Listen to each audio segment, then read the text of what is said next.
A long time ago, dragons were the only creatures capable of wielding magic, which they used to terrorize humanity until humanity learned to channel magic through special formulas and spells called Jushiki. Those capable of using Jushiki became known as Jushikists and became crucial in fighting dragons throughout the years until a peace treaty was enforced to prevent both races from wiping each other out.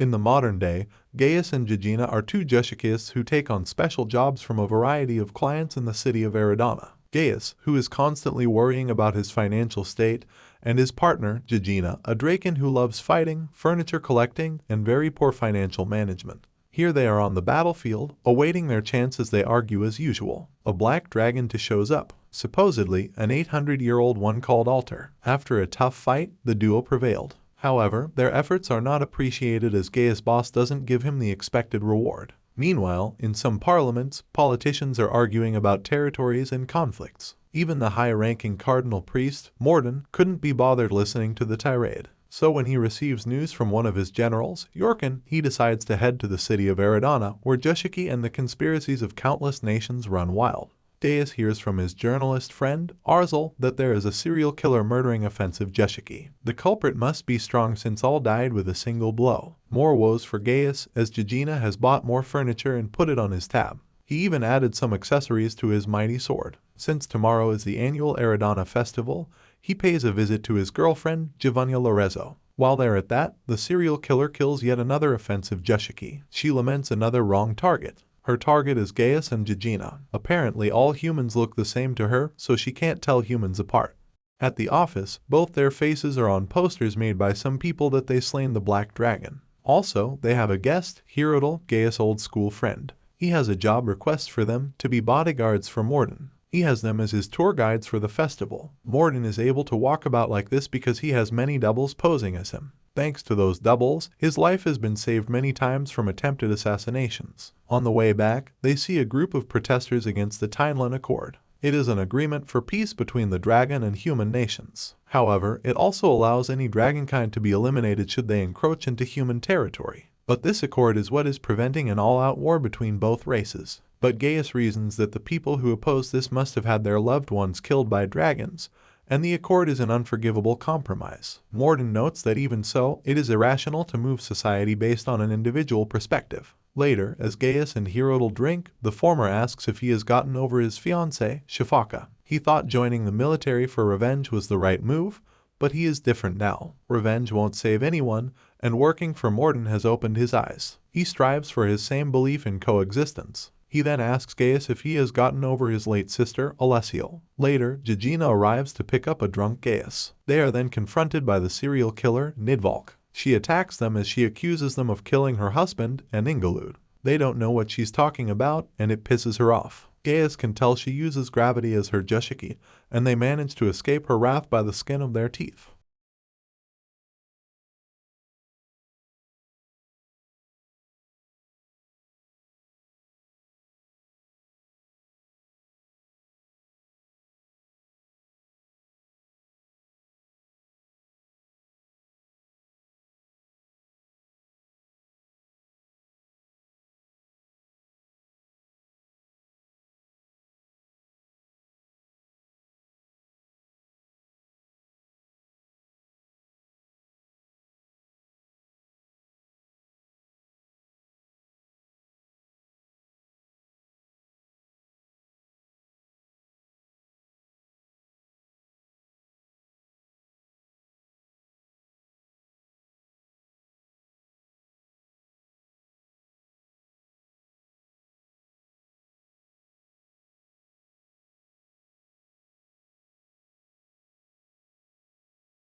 The doctor is shocked that Gaas was dead on arrival, and now that he is conscious, he has shown no signs of damage. He is soon visited by Morden, but Gaas can tell this is the real one, and the previous one was just an impersonator. He asks why he planned his own assassination. He is cautious about having 7 doubles but has yet to leak information to his enemies in a very well-guarded meeting. Morden reveals Nidol is the traitor and was already a hardliner when he joined the military. The car outside then sets off, killing Nidol. Morden also admits that the assassination was also part of his plan from start to finish. He recognizes that it is unforgivable to sacrifice many, but this is a war to prevent a war and save many more lives. He plans to withdraw the Alliance's occupational forces to retreat to the D front, which would seemingly benefit the Dragon Empire. He is doing so to make smoke out Nidol, making him believe the plan was progressing according to plan. Using outsiders seems more believable as Gaas isn't the type foolish or heroic enough to go against authority, and also there is a price the Dragon Empire will have to pay the Alliance. As Morden leaves, he is attacked by Jina, who senses he is a dangerous person, but a barrier protects him. Jina warns him to take his game elsewhere or die. Gaas returns to Jivania's side. She says a lot of lovely, embarrassing things since she is worried and then wants him to drink until he passes out to forget all that she said. In the aftermath, the accord failed, with some senators' reputations taking a hit. Nidol returns with some answers about the gravity fragment. The duo went to help the nurse, who discovered some malpractice. Gaas knows it is a trap, and this is Genon in disguise. They are met with fraternal twins who serve Morden, Beldrit, and Jesper Livi-Raki. Beldrit summons a dragon to help fight, and soon Genon joins in dragon form. Jina confronts Jesper with his 9-headed dragon fang blade. Meanwhile, Morden is watching all this and Nidol waits for a chance. The duo are almost dead when Nidol jumps into the fray. She kills Genon by ripping out his heart. Despite giving the Raki brothers a chance to escape, they attacked her to complete the mission but were brutally injured. Now she faces Gaas and Jina. Gaas knows she is the wife of the black dragon they killed. She is the one who healed Gaas from death before, so she could kill him again and many more times. She kills and revives him as part of her revenge. When the duo thought they had bested her, she stabbed them. In this moment, they can still joke. Something about how the taxman will kill her. Something about Jina has a cheap, convenient plot that reveals his super Draken lineage. Something about his secret move only happens when his friend dies. Gaas intends to kill himself, but Nidol won't allow that. Gaas used Nidol's Jushiki to fire face on at Nidol's Jushiki. Gaas took this gamble and knew Nidol would not separate herself from her Jushiki as it belonged to her husband. As she lies dying, Gaas asks why she didn't attack Jivania if she was so bent on revenge. Well, the ones who killed her husband are them. No one else was responsible. Gaas has his ripped arm put back to normal, as though it were never ripped by super organ specialist Cezanne. Later, Gaas meets Morden and knows they have been dancing in his palm. Everything went according to his plan. His goal is equilibrium between the Dragon Empire, the Alliance, and the Dragonkind Vaesen. First, he faked his own assassination to stem out hardliners who opposed the plan of ceding the Holy Land of Alsok. He then promised to mediate the failed accord to create favorable conditions for Alsok's ceding. Its failure is also his plan. He traded the needs of the powers in order. The Dragon Empire gets Alsok, the Alliance gets the accord, and Vaesen gets Vaesen by having its 2 defectors hunted down. This means Gaas and Jina were good bait for Nidol. He knew about the dragon's proud sense of revenge, and hence the outcome was as expected. He gives them his prized ring as a reward. Gaas doesn't approve of his methods, but Morden is bent on protecting the weak and modest, even if it means destroying the dragons and laughing at the face of any Jushiki curse. They might not have understood what they had accomplished, but being alive sounds good enough.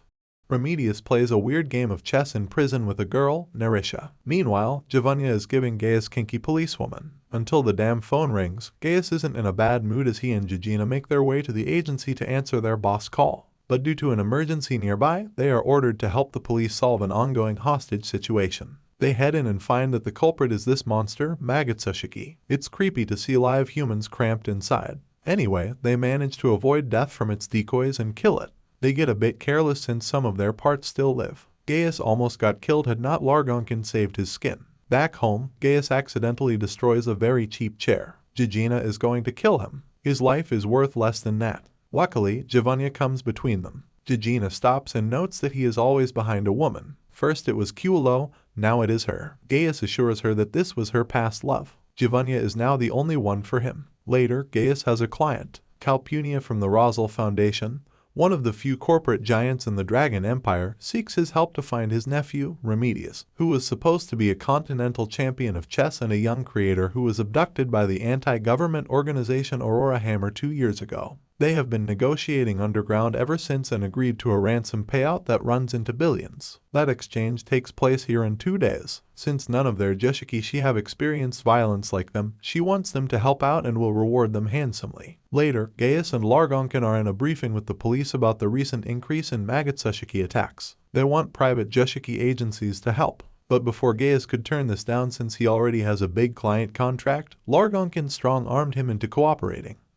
Redius is about to be executed by those Aurora Hammer dudes, but when he fixes their weapons, they all love him. Gaas and Jina accompany Calpunia for the exchange. They deal with Shuo Lu, who is the new leader of Aurora Hammer. After showing their goods, the exchange begins, but it looks like the bad has tricked them with a trap. This remedy is fake, and they ran off with the money. Calpunia's guards all died, but luckily the duo protected her. This mission failed, and though the duo is partly responsible, it is ultimately their job to protect her, and they did their part well. Calpunia regrets being cruel to Redius, so she has another mission for them, to bring him back at all costs. Speaking of that dude, he is having a party with other guards. Narisha tells the legend of the land ruled by a dictator, so a woman sacrificed herself to a sand dragon named Juolu to kill him. Suddenly, a big explosion occurred in the town. Redius witnesses atrocities in town and doesn't hesitate to kill the evil authority tormenting the innocent. Jina and Gaas are called to attend some Magatsushiki lectures by Yakuto. Apparently, they aren't just those creepy beings, but a kind that tries to create their own bodies. A creepy guy can suddenly come in to give Largonkin a present. As expected, he turns into some Grim Reaper, Magatsushiki, and steals all the other Jushikishi's power. Of course, the rest will cooperate to take him down. Their performance is praised by the Magatsushiki duo, Viscount Amupura and Baron Janon Gallen. After seeing some rings on Gaas' finger, they decide to change the rules of the game a bit. A forced condition of victory and a bet on their heads. They have 3 days for the final act, or everything gets destroyed. Redius has joined Aurora Hammer after seeing the injustice the dictatorship used against its people. Gaas and Jina attend a funeral for their dead Jushikishi comrades. Later, Gaas gets information from Vinil about a former employee of Rosal, Paramue, who is currently in contact with Aurora Hammer. The duo are led by Egger to see Lieutenant Colonel Gohol, who is the director of Dragon's Jaw, a special force under Queen Zenobia. He wants them to stay away from anything to do with Rosal and Aurora Hammer. Gaas deduces something is wrong and concludes this is only because Redius has joined Aurora Hammer. Gohol admits and reveals more about when the party leader Zeman started reconciling with the dictator, Dichetta. They joined forces with Juolu to get rid of Zeman, and now Aurora Hammer is even more extreme. The raid during the hostage exchange was a distraction and a show put on by Redius to secure funds. They tried to take advantage of that by eliminating Aurora Hammer, but failed. Gohol orders them to stay out, even if Calpunia pleads with them. Juolu buys a very expensive weapon from Paramue, and the latter is in shock upon realizing what he is going to use it for. Redius and Narisha are captured by Dichetta and will be executed. Giovanna is forcing Gaas and Jina to reconcile. Then, it's like a mother trying to make her sons be on good terms. As Gaas goes to get his repaired gear, he is asked about the ring by Morden. As he has investigated it, it comes from a live dragon of 10,000 years. Besides, there is something pulsating inside the ring that the detectors cannot detect. Basically, this ring is alive, and he wants Gaas to give it back. Gaas and Largonkin talk about the old days in which the latter wanted him to forget about Kulo, but Gaas just couldn't. This upsets Gaas, as he further adds that Diorg is dead and Stratos is without a soul. Later, Giovanna starts to ask him about what he talked about with Largonkin earlier in the day. Then she accuses him of still loving Kulo, and this perfume of hers reminds him of her. That's why he could identify it. While our gang is talking about Magatsushiki from another dimension using a medium from this world to appear here, Amupura and Janon Gallen pop up to correct and hint them. This evening party is a giant Jushiki curse, and if they want to stop it, they have to stop the person who summoned them. Gaas got info from Vinil on Aurora Hammer's hideout thanks to Paramue. Too bad he is already a corpse. It seems Dragon Jaw is also here. In a room, they see Redius' corpse. A hologram of Juolu explains that he summoned them here to pass Redius' last words. Juolu reveals that Aurora Hammer was in fact created by the Dragon Empire, and this is serious foreign interference in domestic affairs. The hostage exchange was just a ploy to cover up their scandal. Redius' final words include the creation of the ultimate warhead, Jushiki, known as Avadorn. It requires the Jushiki power of several people to activate. Its target is Rosal Island, where the company is situated. If anyone leaves that island, the warheads will detonate immediately. It is scheduled to blow up at noon anyway. Redius then curses the company as we see flashbacks of the very cruel betrayal of Narisha and her people to the point where they had to kill each other for survival. He curses the company to hell. Normally, why would Gaas care? Jina works there. It's understandable why he is losing his cool. But we can see how desperate he is as he hacks his way to contact her and apologize. More explanation by Yakto about the plague that will befall if the Magatsushiki world opens. In short, everyone will die within a few seconds. Gaas explains to the rest that Redius summoned the Magatsushiki duo, and the evening party is Avadorn. As Redius can't control the great will of the Magatsushiki, that was why the duo left them clues because they really wanted to fight them as entertainment. The random appearance of past Magatsushiki incidents actually resembles the board pieces of chess. The final checkmate move will be on Rosal Island, which was famously used by Redius to win and become champion. The checkmate piece is where the warheads are located, the Ostek Clock Tower. The assault on all kinds of weird Magatsushiki monsters in the tower begins. Our main Jushikishi confronts Jan Ungalan, and after a hard-fought battle, he is defeated because Gaas used Largonkin's cigar, which is insecticide that Jan Ungalan's spider body was not used to. Flashback as we see Narisha killing herself so Redius could eat her and stay alive. So when the rescue team found him, he sounded a bit crazy. He ate all of Narisha except her eyes and claimed he was reborn. Back to our Jushikishi heroes, they are having a hard time with Amipura since he can teleport and regenerate fast. Jan Ungalan is in his weak spider form, and as part of the rules, he allows Amipura to consume him. This merger means the conditions for the warheads to trigger have been met. He fires one as the rest try to stop it while Amipura tries to intervene. They manage to stop it, but at the cost of Largonkin. Gaas and Jina are left as another warhead is fired, but Amipura claims that since he has fulfilled Redius' contract, the warhead will allow him to open a portal and summon his kind. Fortunately, Gaas knows how teleportation works, so he uses his Jushiki to burn up everything. Amipura can't escape and perishes, but another warhead launches. With no power left, can they stop it? Fortunately, a Jushikishi of Largonkin placed at some strategic place shot it down. After the duo crashes on the island, another plot convenience calls for Gaas and Jina to reconcile with each other.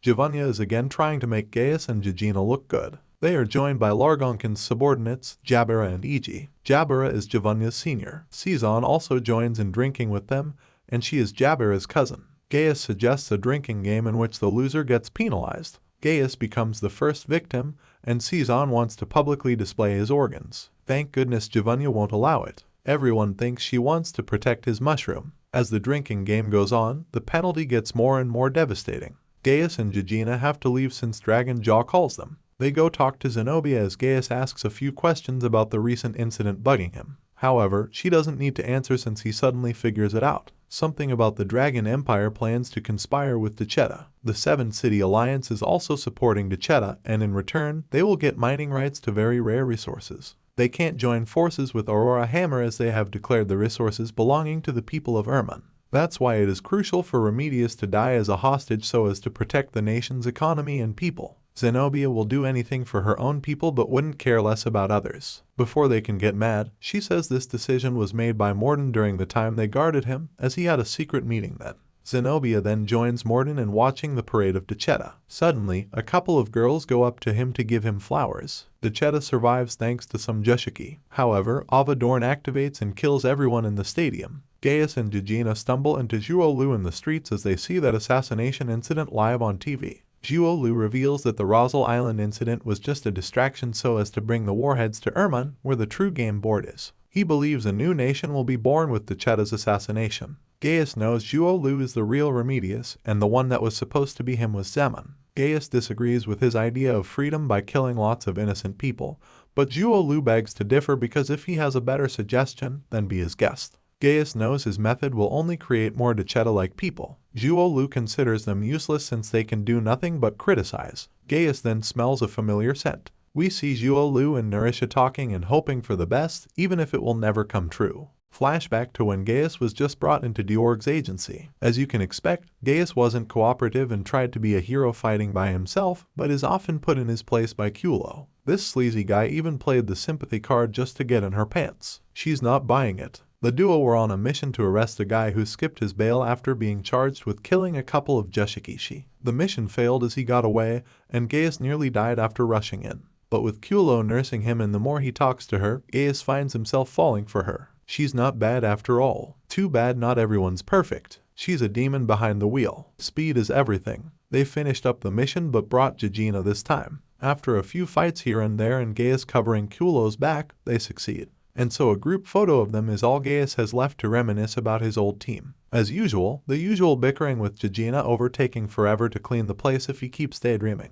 It is briefly narrated that Erman entered a nasty civil war after Dachetta's death. The Dragon Empire sent in troops under the guise of peacekeeping, and as long as Erman is in chaos, the Dragon Empire's economy stays stable. Also, the people of Erman failed to answer to Aurora Hammer's call for resistance. There were some, but they soon sputtered out. Eventually, Zhuolu, Aka, Redius, died for real. He was decapitated outside the city and believed to have been assassinated. Aurora Hammer also fell apart after his death. Gaas feels his golden age has passed, and those days can never return. But now he has a girlfriend and a partner who backs him up, that's all he needs.